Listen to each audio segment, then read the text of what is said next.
Sagittarius rising. How you doing, Sag?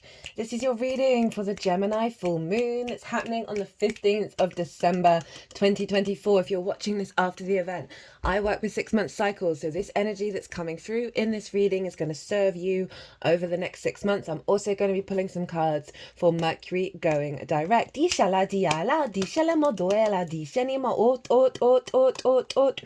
Yenama, dishanimo toela. My name's Chloe. I work with card divination, astrology, and as you just heard and saw, I channel multi-dimensional energies through my body, both in the form of physical and vocal light language. This helps bring in healing, attunement, and activation codes to the messages that come through in these readings. Ishale diala, doshanimo toela, dianima ottoela, hitanama dovana. Now, I've done a collective reading, did that today. Really enjoyed the power of the energy that came through with that and how it showed up so very clearly, the astrology in the tarot as well. Yala Diana.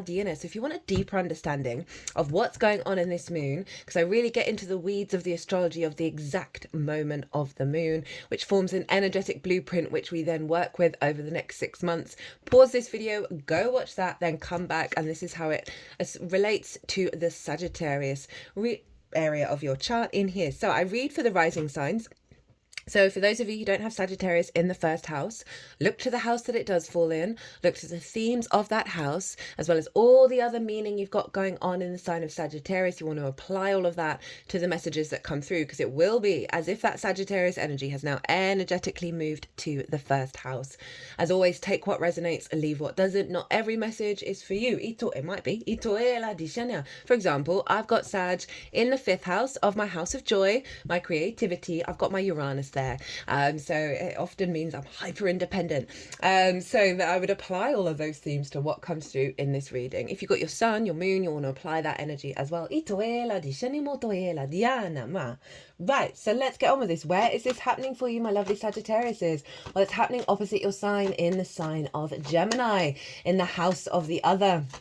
Right, this is one-on-one important relationships in your life. This could be business partners, one-on-one clients, intimate friends, near and dear friends, longer-term committed romantic relationships, as well as your relationship with Source. Oh, before I start, I was getting a bit ahead of myself. The cards that I'm pulling, I'm going to pull 2 cards and then the bottom of the deck card for the intention, the download that you're going to get at this full moon that you'll then work with over the next 6 months, and then a couple of cards of how to work with it, as well as the card at the bottom of the deck. I'm going to be pulling a couple of cards for the Mercury going direct. It's happening 12 hours after the moon is exact, right? So we've still got the Mercury retrograde imprinted in the moon. I talk about that in the collective reading, and I'm going to pull some cards of how to work with Mercury going back direct, but going back over the retrograde degrees. So we're not going to leave the whole retrograde cycle until the 3rd of January. And so what's coming through in this reading is going to serve you up until then. I'm also going to pull a couple of oracle cards as well to bring in some different energy. Full moon in the 7th. You may find that you have just more vision and clarity around what it is that you need from the other, right? So the house of the other is a really useful house, one, to understand yourself, right? Often acts as a mirror. How are you showing up for the other? How is the other showing up for you? How do you understand yourself in regards to the other, whether it's being distorted or not, whether we prioritize or run away from, right? All of those things. So those things can come up with this full moon. And really, it is an upgrade. It is an upgrade in your relationship with the other, right? And your vision, your understanding, and your clarity around that. As I said, it's also Source as well. And so there's a real sense of strength of connection to Source when we have transits in the 7th. It isn't just linked into a longer term romantic relationship. It is about strengthening and balancing this house of the self, which is your first house of Sagittarius, with the other. Anima otuela dianima otuela dishinimotafala. So big energy where the sun is over in your sign, Sagittarius. So there's a real sense of a deeper understanding of how you see yourself, right? And the moon is over in the 7th house, and that can be our emotional body, whether our needs are being met or not, how to give and receive nourishment. And so it can be two sides of the same coin. One, the other, showing you ways of nourishing you and your needs and your emotional body in a way that you may not have experienced in this lifetime. And as I said, that can be with source as well, as well as where your needs are not being met, right? And so that can give you a heightened clarity on who you are and what you want, and whether certain relationships just aren't going to serve you for the next cycle. You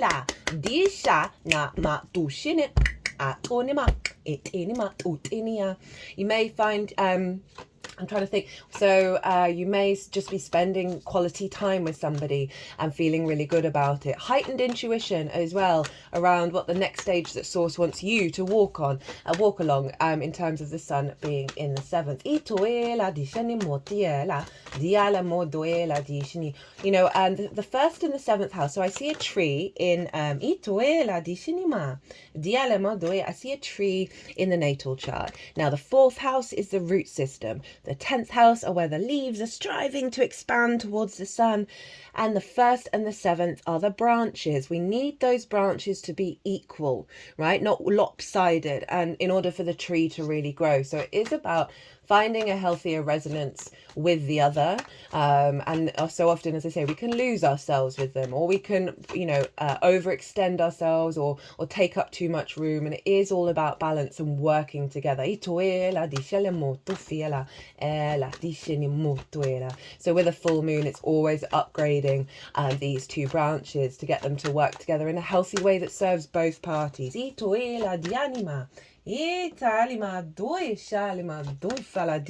so funny.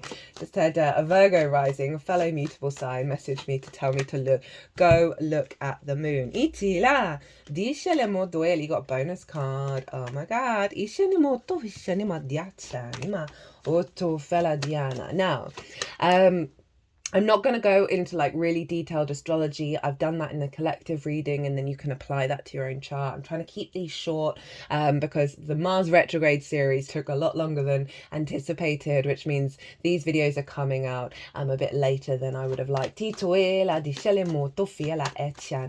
Now Mercury rules Gemini, so we want to look to where Mercury is.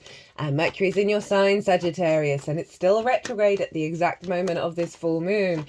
And so Mercury's influencing what's going on with this moon. And this retrograde energy, it's stationing direct. It's really slowed down. It's making it very powerful. And this is like heightened understandings through the actions that you're taking from source, the downloads from source over with the moon with the intuition.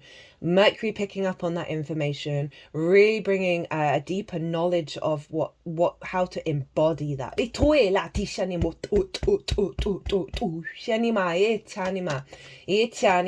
So I've got Mercury in the 1st. It's conjunct my ascendant. I'm really good at picking up. I've also got my moon over in the 7th.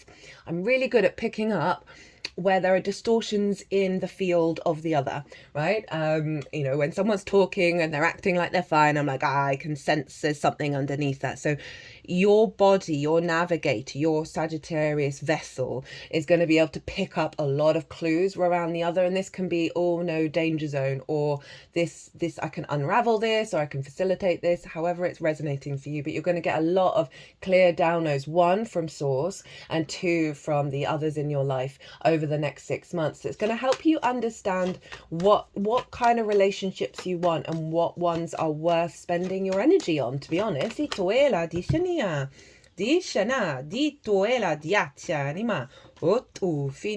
you got another bonus card. Okay.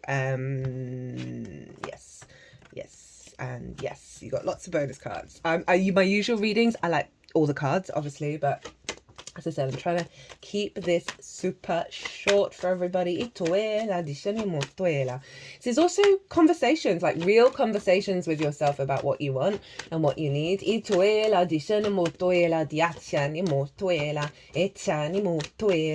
that's going to be really powerful. And Mercury is in Sagittarius. And who rules you, Sagittarius? Well, that's Jupiter. And where's Jupiter? Over in Gemini. So this is what's called mutual reception. The two rulers of these signs are in each other's realms. They're facilitating each other's journeys, right? They're really working together to help upgrade both sides of these coins. And they're both retrograde. So this really is a slowing down, a recalibration, a bringing depth and nuance and understanding and inner questioning about the other. There may have also, Jupiter's abundance. It's a generosity of spirit. There may have been restrictions around that when you're interacting with the other that's made you question yourself and what it is that you need. I've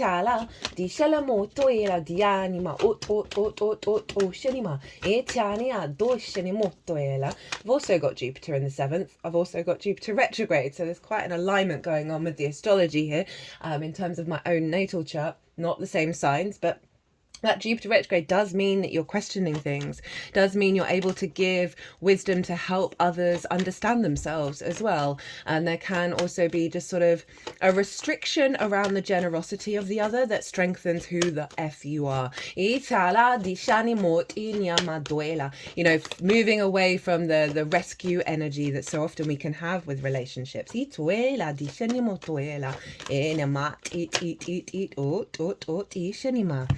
But overall, like a real inner wisdom and understanding and an awareness of what is going on and how you want to work with that, right? Do you want to overextend yourself? Do you want to prioritize it? It's going to be up to you. You're going to know what feels right for you. With that Mercury in your first house, you're going to have a spidey sense of the way that you're perceiving information and collecting it and being able to understand it and process it into the way that you take action. Both of these, all of this energy, the sun and the moon, are square Neptune. This is the only extra bit of astrology I'm bringing in because it's pretty damn cool. You've got another bonus card. All the bonus cards. All of them. And Neptune's in your 4th house of home, your roots and your foundations, your ancestors, both blood and soul lineage, the roof over your head, the things you do in private, and also your parental figures. Neptune is forming a T-square with the sun and the moon, and the release point of a T-square is the bottom of the T. That's too many. That was like 4 cards. There's the release point. I'm just realizing I'm going to find that bottom card. I'm going to get another card and then find that bottom card because it's winking at me and screaming at me internally. The release point of a T-square is the bottom of the T, and that is Neptune. And so there's something really here about you recalibrating to your root system. Neptune is our gateway to source, and so it's really bringing in a very mystical energy, a very sort of allowing the more spiritual alignment to come through in regards to co-creation and partnership. And again, doesn't have to be with a figure. It could be a business partner coming in, right? It could be like having someone really important in your life that you feel very seen by. You're meeting each other's needs, and it's really strengthening your root system and allowing you to feel good, in your inner realm. Definitely can see as well as that over the next 6 months, some really cool downloads coming in while you're at home, right? There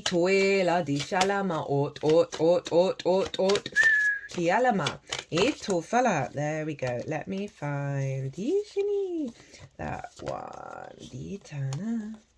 I'm going to pause because it's quite difficult to... these cards are matte. Bear with me. Yeah, that took forever because these are matte, so you can't like fan them out, and it was kind of towards the end of the deck. That Neptune energy is really helping sort of get back to your own spiritual practice and really open up space for more quantum relationships.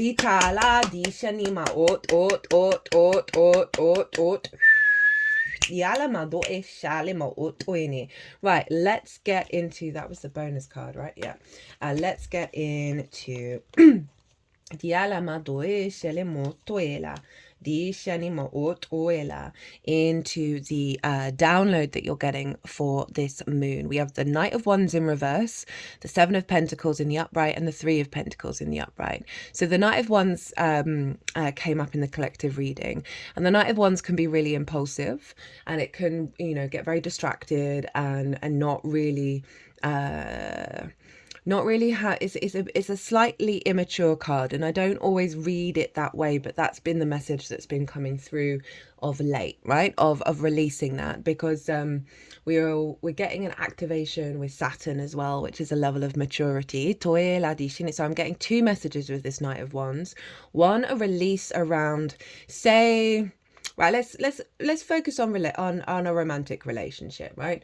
And say you just go running after something and you don't think about it, and it's coming from a distorted love language that it is not serving you, right? And you're not allowing yourself to breathe, to sort of work out, okay, well, what is it that I truly want? It's that sort of focus on the desire and the passion over anything else that might have led you into hot water. So this is coming in reverse.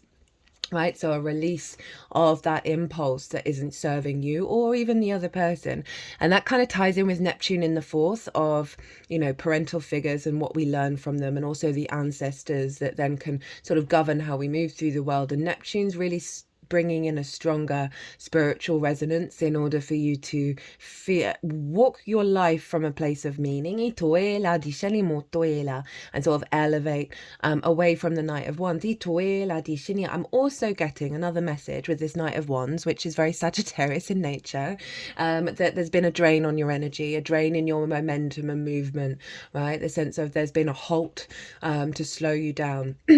And the intention of this moon is to really bring your energy internal, so you can then step up and meet people in the way that serves your soul and obviously theirs, rather than it being a draining effect. It's like, so the sort of, when cards are in reverse, a lot of the time I feel like it's an inner experience, right? You're bringing that energy inward because it's been drained by the other. We then have the Seven of Pentacles, and this is sort of the acknowledgement of what's coming through is going to need some hard work, right? Daily work of cultivating this new frequency that you're operating from, and the willingness to do so, right? So this is the Seven of Pentacles. They've planted some seeds, but at the beginning, when you plant seeds, you have to really tend to them, and you're not necessarily seeing things manifest, but you've got the willingness and the devotion to do so. So there's really something about the capacity for you to acknowledge what's working for you and what isn't, and focusing on what's working for you and what you want. And this is leading to the Three of Pentacles, which is all about mastery of self and collaboration, right? The figure on the left went out and walked their own path. They followed their mastery, and because of that they then draw towards them others who have different skills and talents in order to build something beautiful and long lasting, right? So there's a real sense of self here, as well as, which leads to collaboration. So when we're really in our power, we draw towards us that which matches it rather than what blocks it, right? So again, this could be business partners, clients, this could be friends where you'll collaborate over something, a partner where you've both got different talents and skills and you're able to build a beautiful life together, right? As well as your relationship with Source, and really working together and collaborating in that way. Your bonus card was the Page of Cups, which I love. Very Pisces energy. The page is talking to a fish and that fish is talking back, and neither of them are weirded out by it, right? That's the Neptune energy coming in, right? Of receiving the downloads, receiving the messages, understanding them, right? Being able to put them into practice. Pages want to learn, they want to communicate, they want to talk, they're not jaded. So a fresh energy is coming in. It's allowing you to see the magic around you, allowing you to see the magic within yourself, and really being able to cultivate that. So it's also about communicating from a place of love. And so this is going to apply both internally and externally with your relationship with the other, where it's not where there isn't a sort of an anger or a bitterness. There's just simply an acceptance and an awareness of what might not be working and what is working. So this can really see lots of healthy conversations at home, whether that be with source or someone you live with that's really important to you, a friend or a lover. As well as communicating to yourself with love and respecting that and respecting the information that you're processing and how you're coming to understand what it is that you need and want in your life. More opportunities of love as well. And again, it doesn't have to be romantic. It can just be a heightened capacity to communicate from a really spiritual, beautiful place with the other, and do it in a very playful way that isn't necessarily holding on to a lot of the grievances that you may have faced in other times in your life. How to work with this energy? We have the Nine of Wands, the Six of Swords, and the Eight of Pentacles. So the Nine of Wands is saying reflect on where you may have put a wall up. Right, this is very in alignment with what's going on with Mars. Mars is retrograde at the moment in the sign of Leo. There's a grand fire trine going on with this moon. Talk about it in the collective reading, right? But it's all very, these cards are very in alignment. You know, this card is, you know, exhausted and burnt out. There's a resonance of needing to be on the defensive, usually for very good reason, right? Like you've got to keep your guard up. You can't be at peace with the other.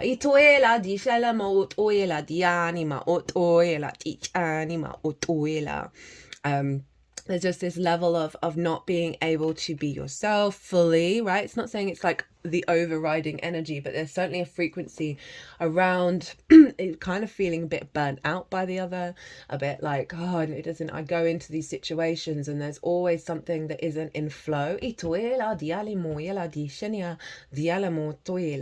then we have the Six of Swords, and it's saying, yeah, you've been in some difficult moments in your life, but this is a transition stage where you're moving into calmer waters. Focus on what you want, what perspectives, what ideas, what do you need that means you're going to thrive together. So this may be about thinking, okay, well, how do I move around this, right? If I'm always thinking that this is going to happen, maybe that's why it's always showing up. I mean, it is a mixture of both our internal mindset as well as other certain soul contracts, but it all links back to self, because everything is self, because everything around you is you and you are it. So there's something about pulling the walls down, not in a way that means you are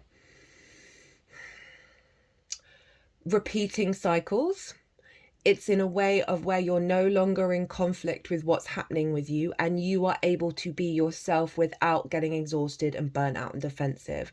And so the Six of Swords is calling you to contemplate, what are those things? What are those things in the way that, what is it that you would really like? So I always like to focus on co-creation rather than codependency, right? Of wanting to evolve individually and together, right? Rather than, and being real with each other and being okay with that, and really knowing that there's love there. And so often we don't know that, and we're usually through lack of self-value, that we're always on the defensive. We're always worried we've got to sort of defend who we are to be valued and respected.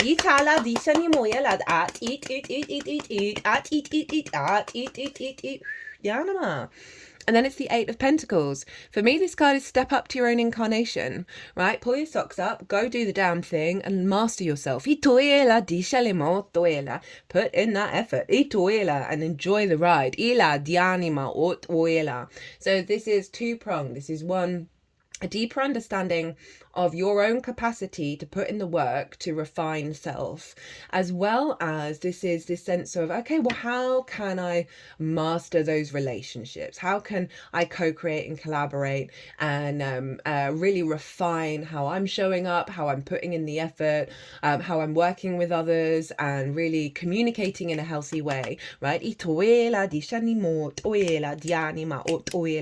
know, as I said, can be with source, can be, have you got your wall up against source and, you know, been on the defensive and gone kind of like F you, and not felt the love and not felt the support and the love that's from source. And we can very much get like that if we've had, you know, not great situations. We're just kind of like, well, how could you do this, right? What is this love? This doesn't look like love to me. Well, it's a reorientation of that dynamic and awareness of everything was usually a lesson for you to get some deeper wisdom about who you are, and you wouldn't be able to open up in such a big way if you hadn't gone through those things. And then that Six of Swords is like, okay, getting the downloads from Source, understanding yourself, knowing, feeling more held now that you're going into a new landscape, and then putting it into action and really being able to so yeah, this is about figuring out what these things are, putting it into action and refining it. So it may be a real reflection on the other and like what kind of dynamic you want, right? And then really working on it. Now at the bottom of the deck you got two cards. You got the split and you got the bottom of the deck. We have the Nine of Cups and the High Priestess. So this is big emotional refinement and peace. Okay. I love this with that, all that Neptune energy. We have the Nine of Cups, which is very much about inner gratitude and inner abundance, inner alignment of your emotional body, right? And practicing that and then starting to feel more confident and more in your flow and not necessarily shaken by the world around you, by the other, and really able to show up in this state when you're with the other, whether they're showing up or not. It's definitely about a protection energy around your emotional body where you are able to be you, the truth of yourself and how you show up and how you love, and not being diminished perhaps by the responses to that. Not turning into the Nine of Wands. And then the High Priestess, this is the Moon's card. This is this deeper knowing within us that we are drawing towards us that which brings us abundance. So it's getting out of the fear mindset, getting out of the worry of what's unfolding, and having trust that the High Priestess has got your back. It is you, by the way, and stepping outside of a fear mindset. And these were at the bottom of the deck. So these are the underlying energies that are really a part of what's happening here, where you're going to fall less into that defensive, fear, conflict mindset, and more into the High Priestess of just having a deeper knowing. And so if you're someone who's looking out for a romantic relationship, this reading is very much pointing to do the work, do the inner work. Don't focus on all your attention on seeking it out. It genuinely is about getting right with your own frequency, and allowing the new possibilities to come in without any expectations or assumptions about how it's going to turn out. So the card that winked at me that I had to go and find again is this one. And this is for the Gemini moon, and the other one is for the Mercury going direct. We have, take a break from cheering and jeering at the circus. Haven't you noticed that it's always been this way? No one is forcing you to participate. You can always step outside and do something else. So it's getting away from the drama, right? From the overload. And refocusing yourself, reorientating yourself, getting right with you, right? And then coming back to the drama without the entanglement. You're going to get a lot of wisdom coming in from Neptune when you're spending time in private.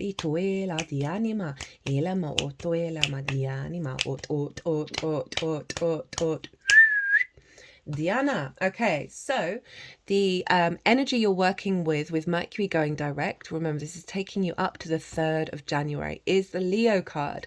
This is about love and kindness, right? Of being vulnerable, of your instincts and your higher mind working together in order to create a generator. Now you have Leo over in your perspectives. Mercury happens to be trine Mars, who's retrograde in Leo at the exact moment of this full moon.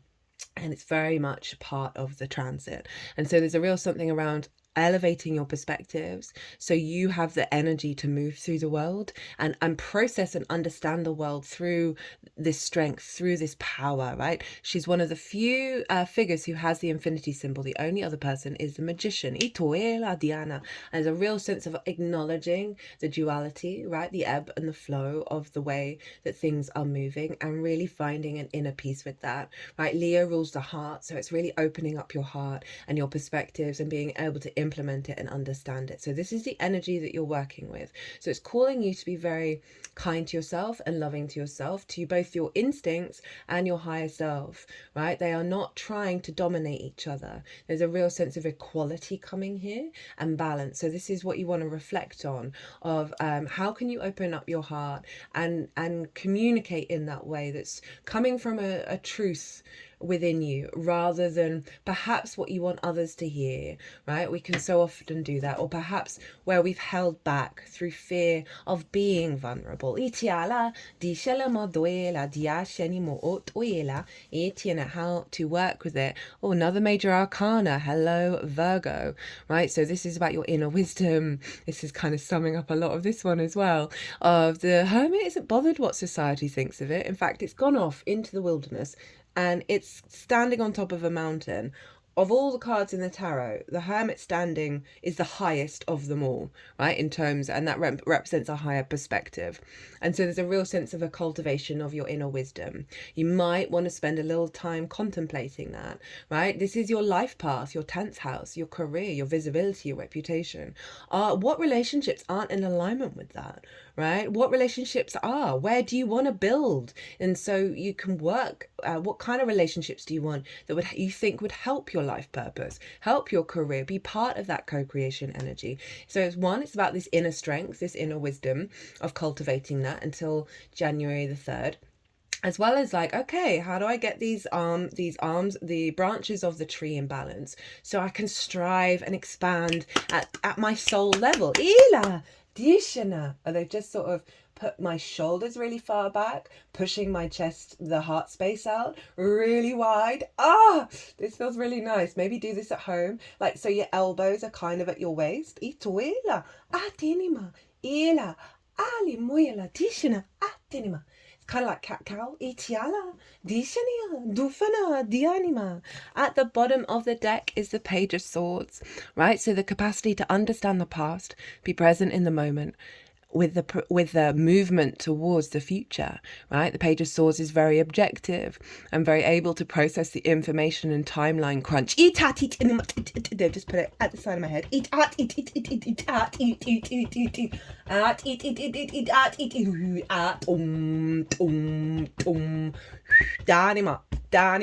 Danima, fana, did stuff over the heart, and then the third eye, now they're back at the heart. Ali and mo, now at the throat. Tishanamo, fana, tishanamo, duela,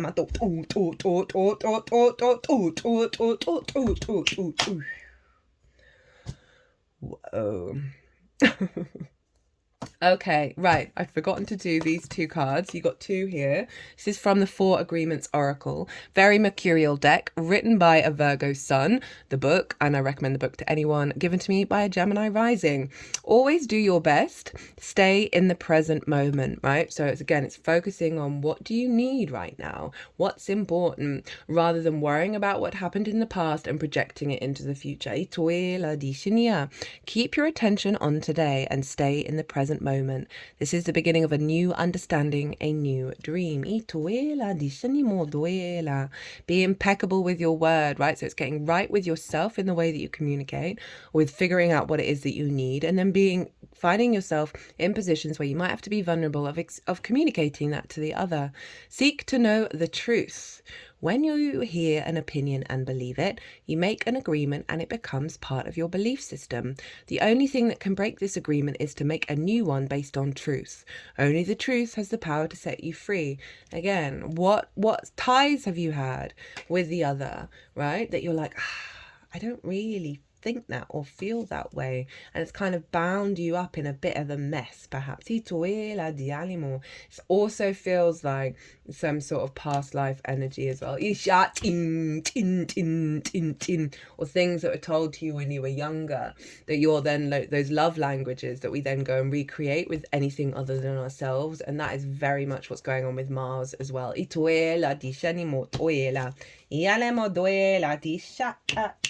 where did I put that book? So, card to go with the Mercury direct motion. We have ride, ends, choose arm position. None of this is forever. Enjoy it while it lasts. In the end, you will regret being scared and rigid. Take things lightly and remember the big picture. All things must pass. I love this for a Mercury retrograde cycle in the first, like of how your body is processing the information around it. Is it based on the fear and the scarcity mindset, or is it based on woohoo, we're here in this 3D world, we get to create, this is effing brilliant, right? So there's a redirection here that's coming in for you of like how you perceive and then how you implement it. There's definitely more of a heightened energy and letting you go of certain restrictions, right? My lovely Sagittarius, I'm going to leave it there. I hope you enjoyed this reading. I hope it resonated. If it did, hit that like button.